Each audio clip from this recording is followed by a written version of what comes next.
स्वागत है आप तमाम स्टूडेंट्स का हमारे इस वीडियो में, हमारे इस यूट्यूब चैनल पर, जिसके माध्यम से हम लोग ऑनलाइन शिक्षा ग्रहण कर रहे हैं। और ख़ास करके उन सभी स्टूडेंट्स को मैं बता देना चाहता हूं जिनके सिलेबस में अलंकार है, और ख़ास करके जो BA पार्ट 3 के स्टूडेंट हैं, भूपेंद्र नारायण मंडल यूनिवर्सिटी में पढ़ने वाले छात्रों के लिए पार्ट 3 में पत्र 8 के अंतर्गत आता है। पिछली कक्षा से ही हम लोग अलंकार को पढ़ रहे हैं, और अलंकार के अंतर्गत हम लोगों ने शब्दालंकार को पढ़ा था। अर्थालंकार हम लोग पढ़ रहे हैं।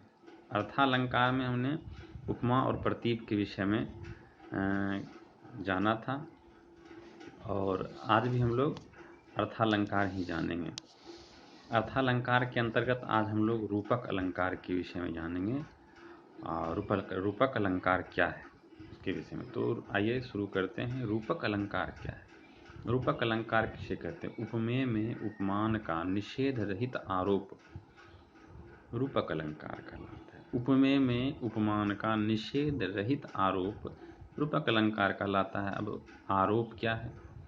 अब आरोप है कि एक वस्तु के साथ दूसरी वस्तु को इस प्रकार से रखना कि दोनों अभिन्न मालूम हो, दोनों एक जैसे लगे। जैसे मुख चंद्र हो, यहाँ मुख पे चंद्रमा का आरोप है। सादृश्यता के आधार पे उनमें अभेद मिट गया है, दोनों का वर्णन एक जैसे हुआ है, इसलिए यहाँ रूपक अलंकार है। एक दूसरा उदाहरण देख लीजिए। प्रसाद जी की रचना है कि बीती विभावरी जागरी, अंबर पनघट में डुबो रही, तारा घट उषा नागरी, खग कुलकुल कुलसा बोल रहा, किस लय का अंचल डोल रहा, लो यह लतिका भी भर लाई, मधुमुकुल नवल रस गागरी।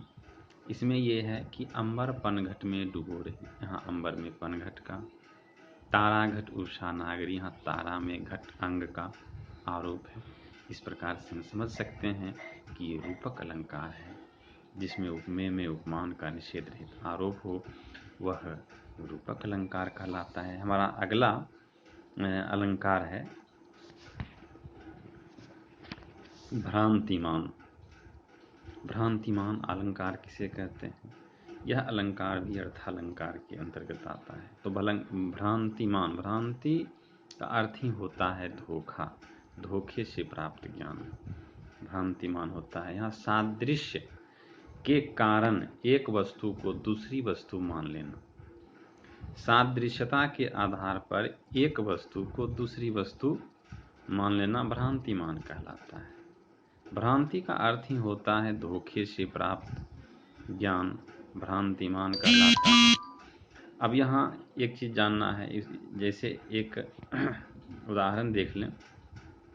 सुर उदित हूँ तिये बदन, जानी चंदमती भोर, चितय रहत चहु ओर तैं, निहचल चखनी चकोर। अब यहाँ मुख को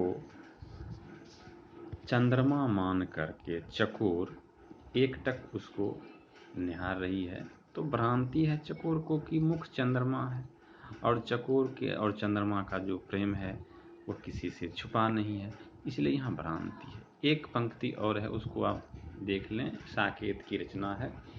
साकेत में गुप्त जी की रचना है।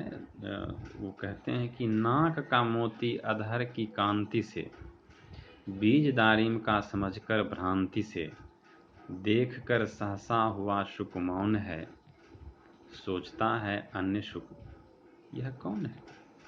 अर्थात इसका अर्थ ये हुआ कि यहाँ घर के पाले हुए शुक को, सुगा को, उर्मिला की नाक और मोती में अनार का दाना पकड़े हुए शुक का भ्रम हो रहा है। उर्मिला जो नाक में मोती लगाई हुई हैं, उसको वह अनार का दाना समझ रही है, तो यहाँ शुक को क्या है? भ्रम है, इसलिए भ्रांतिमान अलंकार है। तो आज हम लोगों ने फिर दो अलंकार को पढ़ा। पहला था रूपक, दूसरा भ्रांतिमान। इसी तरह हम दो दो अलंकार को पढ़ेंगे। अर्थालंकार खत्म हो जाएगा, फिर उभयालंकार बचेगा। फिर उभयालंकार को हम लोग जान लेंगे। धन्यवाद, बहुत बहुत धन्यवाद।